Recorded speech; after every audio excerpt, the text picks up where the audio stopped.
Opa, e aí galerinha, beleza? Pessoal, na aula passada a gente começou a estudar aí os glicídios, né? Então a gente estava falando de glicídios. Falei para você o que são glicídios, que eles são divididos em monossacarídeos, oligosacarídeos, tá aqui ó. Monossacarídeos, oligosacarídeos, né? E disacarídeos, que está dentro de oligosacarídeos. E polissacarídeos. Então na aula passada, na verdade, eu falei para você sobre os monossacarídeos, falei para você dos oligosacarídeos, tá? E agora nós vamos dar continuidade ao assunto. Olha lá, monossacarídeos, oligosacarídeos. E agora a gente vai dando continuidade ao assunto, terminar aqui esse conteúdo sobre glicídios, tá, gente? Beleza? Bom, bora lá pra frente. Então eu falei pra você, recapitulando, que oligosacarídeos são aqueles glicídios constituídos por poucos monossacarídeos, né? Pouco monossacarídeos quer dizer de 2 a 10 monossacarídeos ligados entre si, beleza? 2 a 10 monossacarídeos ligados entre si. Aí, gente, os disacarídeos, então isso aqui eu já não tinha falado para vocês na aula passada. Ó.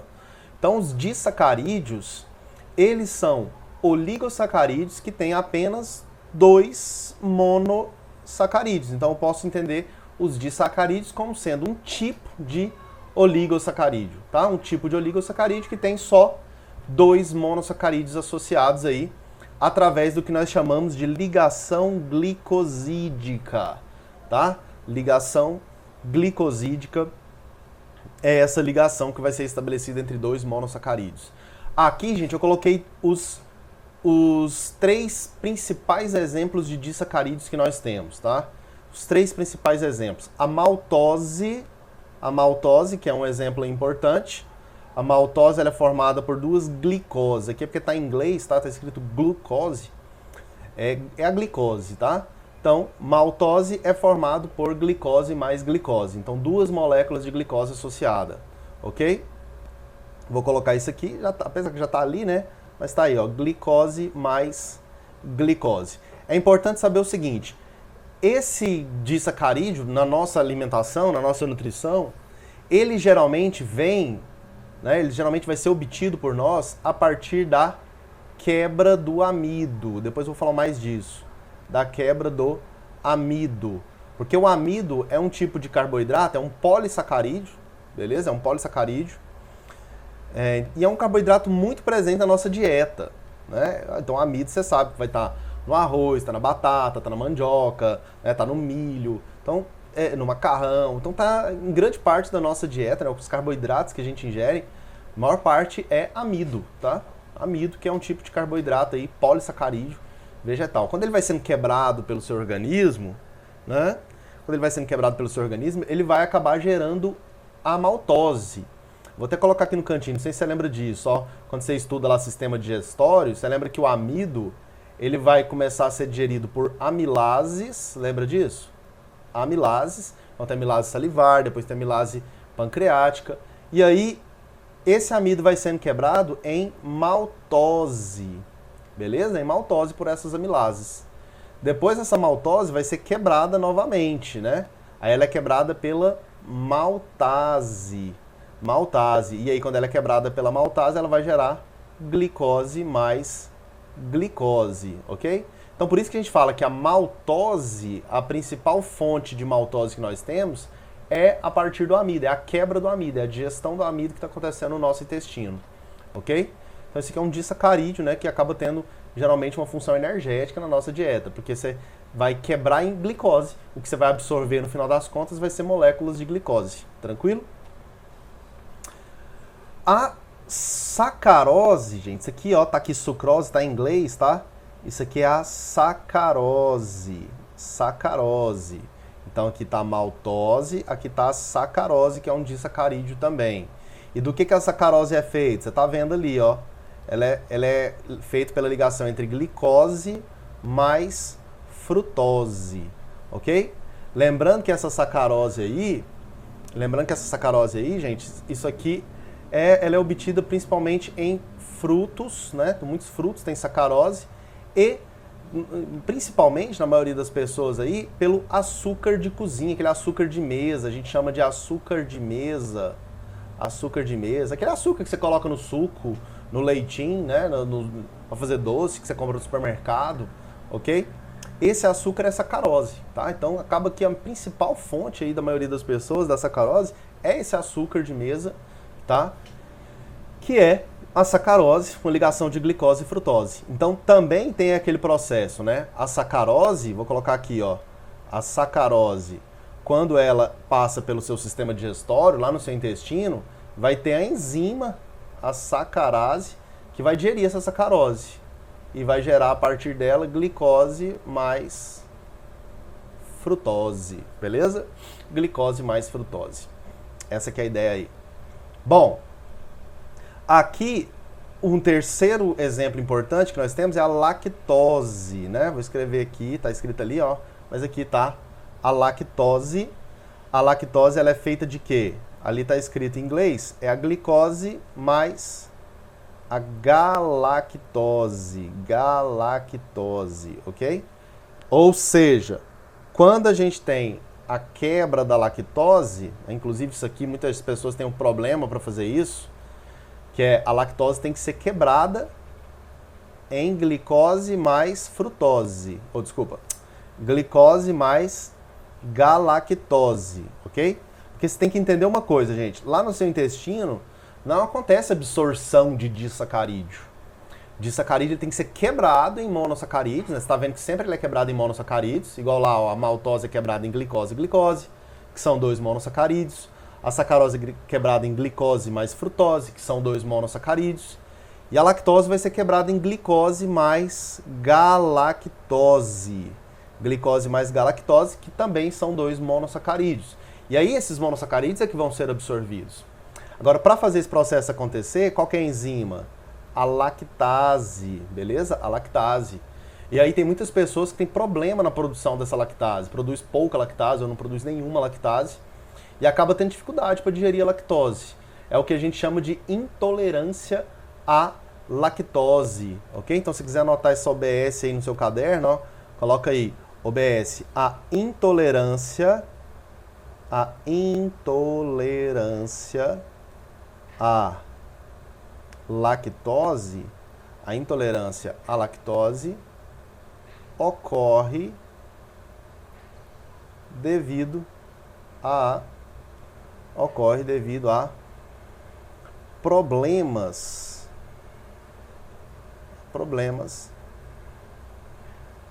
na produção de lactase. Então a pessoa não produz a lactase, ela produz pouca lactase, né? É muito comum até acontecer isso nas pessoas ao longo da vida, né?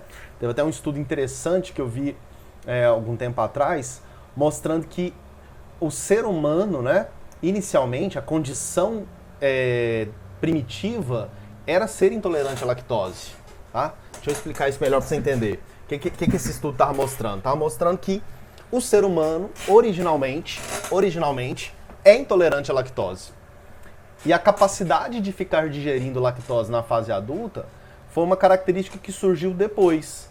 Foi uma mutação, foi uma apomorfia que aconteceu em algum momento na civilização humana. E aí, com os períodos de dificuldade de conseguir alimento, como períodos de glaciação, né, períodos que a temperatura está muito baixa, em que as pessoas têm dificuldade de buscar alimento, caçar, coletar alimento, claro, estou falando isso do homem primitivo, né?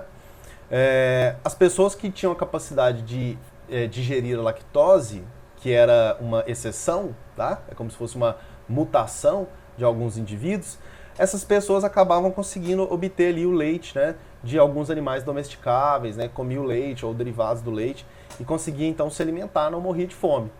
A maioria das pessoas que eram intolerantes à lactose tinham dificuldade maior a sobreviver a esses períodos. Então a gente acredita que esses períodos de dificuldade de busca de alimento, como as glaciações, fez com que muitos indivíduos, muitas pessoas que eram intolerantes à lactose, que era a maioria, tá? Era a maioria e era a condição original, a condição primitiva, a condição basal, que são termos que a gente utiliza da evolução, essa condição acabou sendo selecionada, né? Na verdade, a tolerância à lactose foi sendo selecionada e foi aumentando a frequência com esses processos de glaciação, esses períodos em que exigiam aí uma capacidade de buscar alimento ou de se alimentar ali do leite, né? Na verdade, Então, essa coisa foi mudando, né? Então, hoje, na verdade, a gente trata a intolerância à lactose como se fosse uma coisa atípica, como se fosse a exceção, como se fosse a condição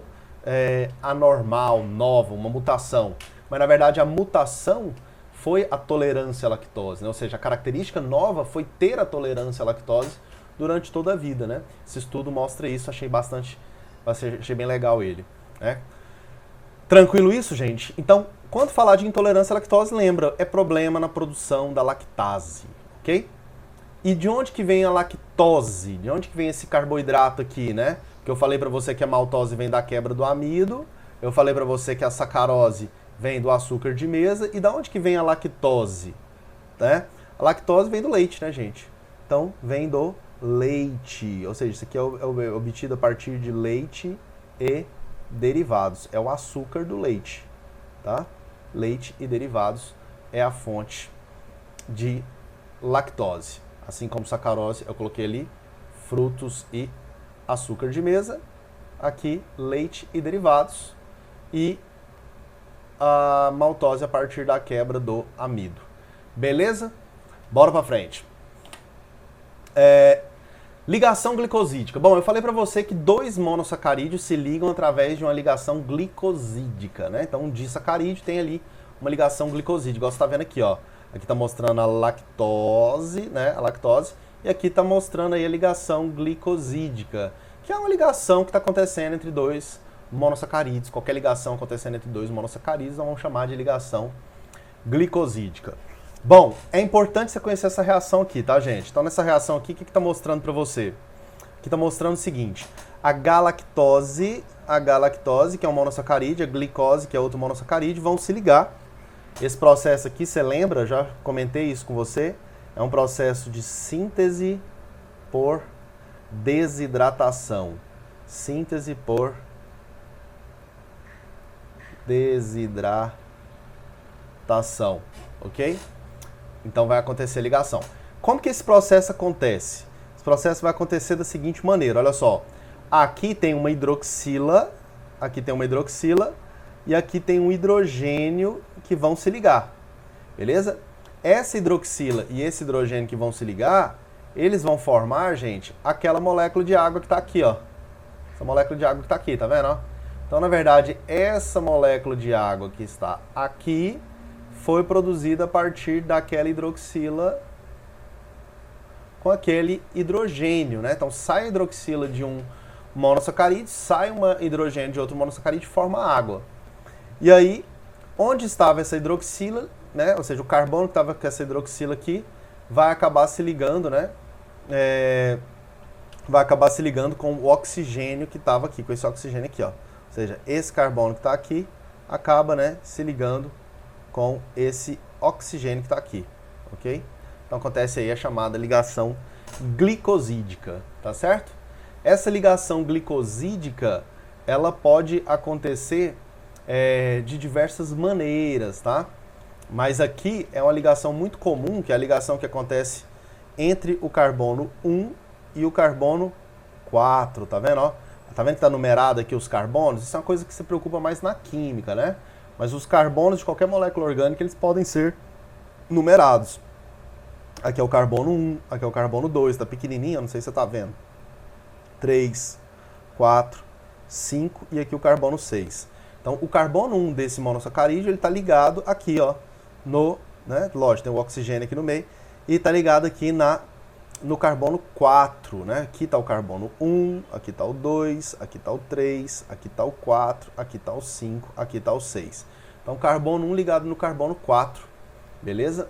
É uma ligação aí muito comum, que acontece entre os monossacarídeos. Eventualmente pode ligar também no carbono 6, né? Para formar outras moléculas. Depois eu falo disso quando eu estiver falando ali dos polissacarídeos, tá? Mas o que é uma ligação glicosídica, então? São ligações covalentes estabelecidas entre carboidratos. São estabelecidas por reações de síntese por desidratação, como você viu aí. Pode se chamar também de condensação. Ok? Beleza? Bom, gente, lembrar também que se a gente fosse pensar na reação inversa... Deixa eu mudar de cor aqui para ficar legal. Se eu fosse pensar aqui na reação inversa, ó, se eu pensasse na reação nesse sentido inverso, eu teria uma reação de, lembra o nome? Uma reação de hidrólise, né? Hidrólise, ok? Então perceba, para acontecer hidrólise tem que fornecer água. Água mais disacarídeo vai gerar 2 monossacarídeos. A reação de síntese por desidratação vai, na verdade, produzir água, né? Os 2 monossacarídeos se ligam e nesse processo vai formar molécula de água, ok? Bora pra frente. Ó, polissacarídeos, eu nem coloquei nada aqui, porque eu vou escrever sobre isso para você, na verdade. Os polissacarídeos, gente, o que nós sabemos sobre polissacarídeos? O que é a definição? Bom, são, pode escrever no seu caderno, monossacarídeos, são monossacarídeos? Não. São glicídios formados por vários monossacarídeos. Então eu posso dizer que são glicídios, né, constituídos por vários monossacarídeos. Vários, quanto que são vários, né? Vários, eu posso falar que são mais de 10, tá? Mais de 10 monossacarídeos ligados. Nós já podemos considerar aí como sendo um polissacarídeo, ok? E aí, gente, o mais importante aqui nesse caso, a definição, você já até sabia dela, né? Mas aqui o mais importante é a gente conhecer os exemplos, ok? Nós temos que conhecer os exemplos. Quais são os exemplos de polissacarídeos? Primeiro exemplo que eu vou comentar com você é o amido, que a gente estava até falando dele ali no slide anterior, tá? O amido é um polímero de glicose, ok? Um polímero de glicose. Então a gente fala que o amido ele é constituído pela pela alfa-glicose. Isso tem a ver com a estrutura molecular dele, tá? Alfa-glicose. Então ele é um polímero constituído aí a partir de alfa-glicose. Alfa-glicose, tá? Aí as glicoses vão se emendando ali, gente. Tipo assim, eu vou colocar aqui em cima. Você lembra que a glicose tem uma estrutura hexagonal, né? Aí elas vão se ligando ali, ó. Elas vão se ligando ali com aquelas ligações entre carbono 1 e carbono 4, né? Vai estabelecendo as ligações entre as moléculas de glicose, tá? Lembrando que, tipo, o carbono 1 de uma glicose liga no carbono 4 de outro. Carbono 1 de uma liga no carbono 4 de outro. E aí vai estabelecendo aqui uma estrutura linear, beleza?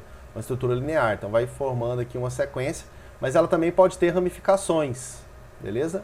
Também pode ter ramificações. E essas ramificações acontecem por quê?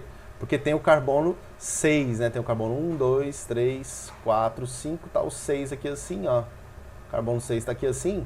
Aí acontece a ligação com outra molécula de glicose, ó. E aí segue as ramificações. Então, vai ter as ligações que nós chamamos de ligações do tipo alfa 1,4. Isso aqui dificilmente aparece em prova de vestibular, tá, gente? Mas é importante se fazer, de repente, né? Tem vestibular aí, muita gente aí faz o NIRV, faz uns vestibulares que perguntam umas coisas meio doidas de vez em quando. Então, alfa 1,4 é a ligação mais comum aqui no amida que vai fazendo a estrutura linear. As ramificações acontecem por causa das ligações alfa 1,6. Alfa é porque está indicando que é a glicose alfa, tá? Isso tem a ver com as posições das hidroxilas, tá, gente? E 1,6 porque é o carbono 1 de uma com o carbono 6 da outra, né? Carbono 1 dessa glicose que está aqui em cima com carbono 6 dessa glicose que está aqui. Então, alfa 1,6 quer dizer isso. Alfa 1,4, glicose alfa, carbono 1 com carbono 4, beleza? Então, essa aqui é a lógica aí. Bom, mais alguma coisa sobre o amido. Amido, gente, o mais importante, isso aqui é o mais importante da gente saber sobre amido, tá? É função. Isso aqui aparece na prova toda hora. Você tem que lembrar que o amido, ele é uma reserva energética.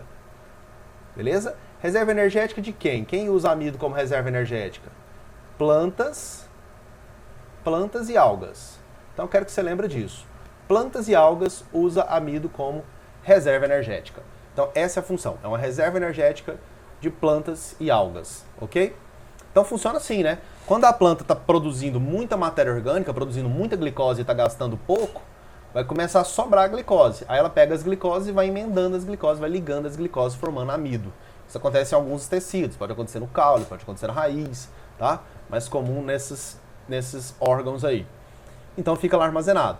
Quando a planta, de repente, está no período de inverno, está tendo baixa fotossíntese, está produzindo pouca glicose, ela pode usar esse estoque, e pode usar essa reserva aí, né, para poder suprir sua demanda energética. Beleza? Então essa que é a lógica. É igual você, quando você come muito, você vai armazenar carboidratos também. Né? Só que no seu caso, qual que é o carboidrato que você armazena? É o glicogênio, beleza? O glicogênio, que também é feito a partir de alfa-glicose, tá certo? Também é feito a partir de alfa-glicose. Também tem ramificações, só que o glicogênio, né, ele tem uma característica de ter muito mais ramificações, né? Ele vai formando uma espécie de uma árvore, né? A estrutura dele, se você for analisar, ele é bem ramificado, beleza? Mas é o mesmo padrão de ligações, tá? Os mesmos tipos de ligações que acontecem ali no amido, só que eles vão se organizando de uma forma macroscópica, né? Macroscópica não, mas de uma forma molecular mais complexa que o amido na maioria das vezes, tá? O glicogênio também, gente, é feito de glicose, de alfa-glicose, e também é uma reserva energética. Tá? Então tem características muito semelhantes ao amido, só que é uma reserva energética que é produzida apenas não é produzida por plantas e algas, é produzida por animais. Então, a reserva energética de animais, né? Lembra que nós somos animais. Também a gente observa nos fungos e também nos protozoários, podemos ver isso. Protozoários, né? Então, a gente pode encontrar glicogênio nesse organismo. Repare que isso fortalece a ideia de que animais, fungos, protozoários têm um grau de parentesco maior entre si do que com as plantas, beleza? Então, plantas e algas já têm um grau de parentesco maior entre si. Repare que elas utilizam o mesmo tipo de reserva, ok? Então, em fungos e protozoários, esse amido geralmente fica como cristais ali no citoplasma, né? Cristais de glicogênio no citoplasma. Agora, nos animais, não. Nos animais a gente vê isso armazenado no fígado, beleza? E nos músculos. Tá? Então, fígado e músculo são os lugares onde ocorre o armazenamento do glicogênio. No fígado, ele é fundamental para regular a glicemia. Regula a glicemia. Professor, o que é glicemia? Glicemia é a taxa de glicose no seu sangue. Então, se você está muito tempo sem comer, se está muito tempo sem se alimentar, a tendência é que a taxa de glicose no seu sangue vai diminuindo. Diminuindo, chega uma hora que cai muito o nível de glicose no sangue. E aí você vai precisar ou se alimentar ou buscar reservas. E qual que é a primeira reserva que vai ser utilizada? O glicogênio que está lá no fígado. Então aí o glicogênio que está lá no fígado começa a ser quebrado e vai liberando glicose e que vai para a corrente sanguínea para subir a taxa de glicose no seu sangue, para regular a sua glicemia, aumentar a sua glicemia, beleza? Então vou colocar isso aqui, olha só. Glicose, se você está tendo glicose demais, né? Foi lá, encheu o pratão de carboidrato, comeu lá uma pizza inteira, né? Muita daquela glicose que entrou na corrente sanguínea vai acabar se ligando e formando glicogênio lá no fígado. Beleza? Glicogênio. Inclusive, você sabe que tem um hormônio aí relacionado com esse processo, né? Qual que é o hormônio que faz, que estimula a produção de glicogênio a partir de glicose? O hormônio, gente, é a insulina, ok? A insulina. E o que vai estimular a quebra é o glucagon. O glucagon, ele vai estimular a quebra do glicogênio, gerando glicose para aumentar a glicemia, ok? Então, esses aqui são processos que estão acontecendo no fígado, ok, gente? No fígado. E são mecanismos muito importantes para regular a nossa glicemia. Tranquilo? Legal também que lá no músculo tem glicogênio. Isso aqui é uma reserva, né, para poder fornecer energia ali no momento de esforço físico, né? Então, se você tiver uma atividade física intensa ou prolongada, pode ser que você gasta tanta glicose que vai precisar usar as reservas. Qual que é a primeira reserva a ser utilizada? O glicogênio que está lá no músculo. Você pode observar que maratonista ou atletas de alto desempenho aí, né, um jogador lá que vai para a Copa do Mundo, Geralmente um dia antes, os caras comem carboidrato pra caramba. Vai lá pra pizzaria, arrebenta de comer pizza, come a pizza inteira, come macarrão pra caramba. É pra encher de carboidrato, beleza? Por quê? Porque isso vai aumentar muito os estoques de glicogênio dele, tanto no fígado quanto principalmente no músculo. E isso vai servir como uma reserva, né, energética para ele naquele momento lá que ele tiver num esforço físico intenso. Então pode fazer ele aguentar alguns minutos a mais numa final de uma Copa do Mundo, pode fazer ele conseguir correr uns quilômetros a mais numa maratona, beleza? Então é uma estratégia muito usada aí por atletas, beleza, gente? Então não esquece isso, o glicogênio é uma reserva energética de animais, fungos e protozoários. E nos animais, tá no músculo e tá no fígado. Fechou? Beleza? Bom, aí esses dois aqui você está vendo que eles são de reserva energética, né? Mas tem outros dois que são estruturais. Quais são estruturais? A celulose, beleza? A celulose e a quitina, beleza? Celulose, gente, o que eu tenho que lembrar da celulose? Primeira coisa, isso aqui é polímero de beta-glicose. Beta-glicose, ok?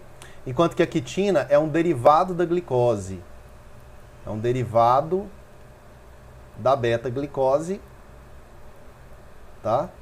É um derivado da beta-glicose, só que com radical nitrogenado. Então é importante saber que tem nitrogênio, tá? Isso aqui é mais para você saber que é nitrogênio. Então é um derivado da glicose, não é a glicose, mas aí no lugar de uma das hidroxilas da glicose tem um grupo nitrogenado, ok? Bom, quais são as características disso aqui nos organismos? A celulose, gente, o que você vai lembrar? Você vai lembrar da parede celular, beleza? Parede celular de células vegetais. Então, parede celular das células de plantas, células de plantas e também de algumas algas, tem a celulose, que é o principal constituinte aí das paredes celulares, principalmente das plantas e também de algumas algas. Fechou? Beleza isso? E a quitina, galerinha? Ah, lembrar de uma coisa, tá? Esses dois, tanto a celulose quanto a quitina, muito difícil de ser digerido. Então, poucos organismos na natureza têm a capacidade de digerir a celulose. Beleza? Na verdade, alguns micro-organismos, né? Algumas arqueias, algumas bactérias, alguns protozoários digerem celulose. Beleza? Alguns fungos também conseguem digerir a celulose. Agora, micro-organismo, tá vendo? Micro-organismo. Tá certo? Você fala, professor, mas e a vaca que digere celulose? Não é a vaca que digere, na verdade. Na verdade, são micro-organismos que estão lá no estômago da vaca. O cupim digere celulose? Mais ou menos, não é exatamente ele. São protozoários, são micro-organismos que estão no intestino dele que vai fazer esse processo, beleza? Então tem que ter enzimas muito específicas, porque é uma estrutura muito rígida, tá? É como se fosse as glicoses se ligando assim, ó, para você entender a diferença, né, da ligação com a beta-glicose. É como se eles fossem se ligando, gente, e ficasse assim, ó, uma sobre as outras, uma glicose sobre a outra, né? Como se a estrutura hexagonal de uma, olha lá que interessante, ficasse interagindo aí de forma bem mais intensa com a outra glicose, né? Com a glicose anterior. Então você percebe o seguinte, ó, aqui existe uma interação maior, vira uma estrutura mais compacta, beleza? Eu gosto de comparar isso com folha de papel. Imagina você pegar um monte de folha de papel, tá? E ligando elas com um grampinho. Tá aqui uma folha de papel, aí você vem aqui, grampeia aqui, ó. Liga em outra folha de papel, grampeia aqui, ó. Cola, né? Simplesmente. Uma outra folha de papel, isso aqui assim. Isso aqui é muito fácil você separar, né? Com grampa ou com cola, você separa isso facilmente. Agora, imagina você pegar, por exemplo, 500 folhas de papel ligadas assim, ó. Um vento, às vezes, separa elas. Agora, se você pegasse as folhas de papel, tudo aqui, uma em cima da outra, ó, igual você compra lá uma resma com 500 folhas de papel, aquilo vira um bloco coeso, né? Mais ou menos essa é a diferença da celulose para o amido, por exemplo, beleza? Para você ter uma noção aí de como são essas estruturas. Bom, e a quitina? Onde que a gente encontra a quitina? Animais, tá? Então, é estrutural também. A gente observa a quitina em exoesqueleto de artrópodes. Exoesqueleto de artrópodes. Esse é o principal local onde a gente encontra, a quitina. Pode encontrar também em anelídeos, beleza? Ou anelídeos, a gente já sabe que tem anelídeos que possuem quitina, a gente sabe que tem nematódios teumintos, que também tem quitina, ok? Mas geralmente se fala dos artrópodes, tá? Aquele exoesqueleto que tem nos insetos, nos artrópodes de uma forma geral. Beleza isso aí, galerinha? Tranquilo? Bom, gente, vamos encerrar por aqui porque a aula já está ficando bem grande, né? Essa é a nossa segunda aula de glicídios, tá? Então aqui a gente encerra glicídios. Falamos dos monossacarídeos, dos oligosacarídeos, dos disacarídeos, dos polissacarídeos, fizemos uma visão geral, entendemos a ligação glicosídica. Então isso é o que você precisa saber aí sobre carboidratos, beleza? Então, é isso. Assista essa aula, faça os exercícios, tá? Vou deixar aí os exercícios para você também. E até a próxima aula. Valeu, gente. Um abraço.